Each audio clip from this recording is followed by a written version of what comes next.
horses at the time. If I could, I would like to ask the Kingman Fire Chief Chuck Osterman to come forward. Chief Osterman. Okay.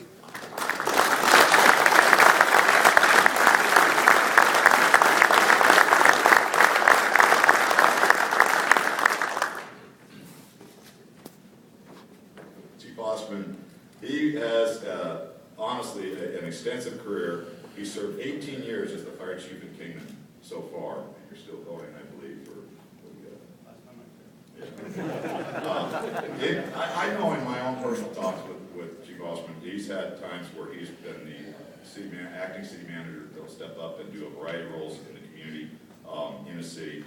He has worked tremendously on programs and projects up there, and you know, guys, and as Chief Rudy said earlier, it's a big state. He's kind of isolated in Kingman. You've got I-40 runs through there, so he's seen it all and done it all. But this says, I like this, during his nearly, when I reference the horses, nearly quarter of a century that he has served both for the organization and this organization, the Arizona Fire Chiefs.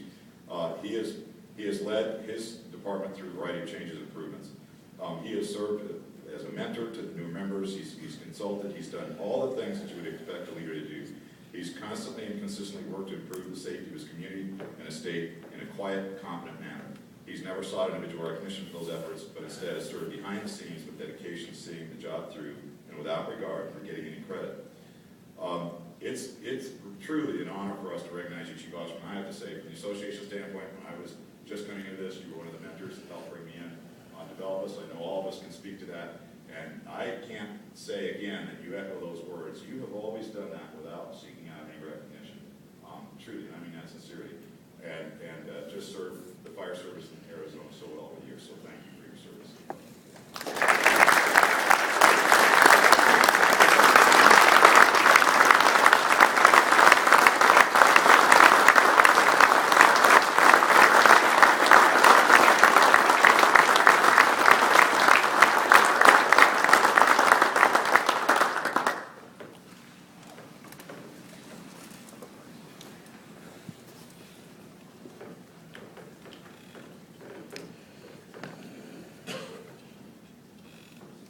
First of all, I'd like to say it's a pleasure to be in the same league as Chief Parrish.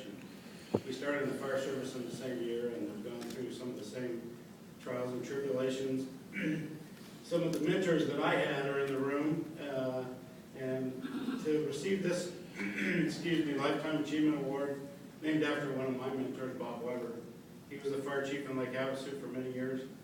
Some things that I learned from him, I wish I wouldn't have, because they almost got me in trouble, but the vast majority of the things that I learned from Bob really helped me out. So he was one of those. I'm real fortunate. I'm third generation fire service.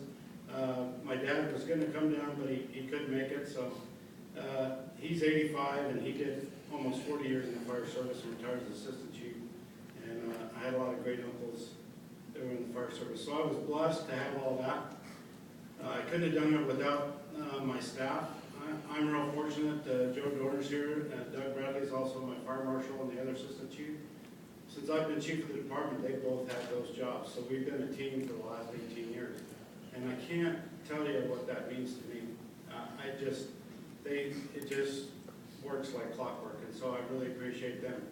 I appreciate the nomination and the ability to do that from a different mind that I've met through this organization through the years, and we've been officers in the organization together, and I see you all throughout the room, and we are a family, and we are the fire service, and we are one deep, and we know that, and so that's what we have to practice so we can be successful. So thank you very much.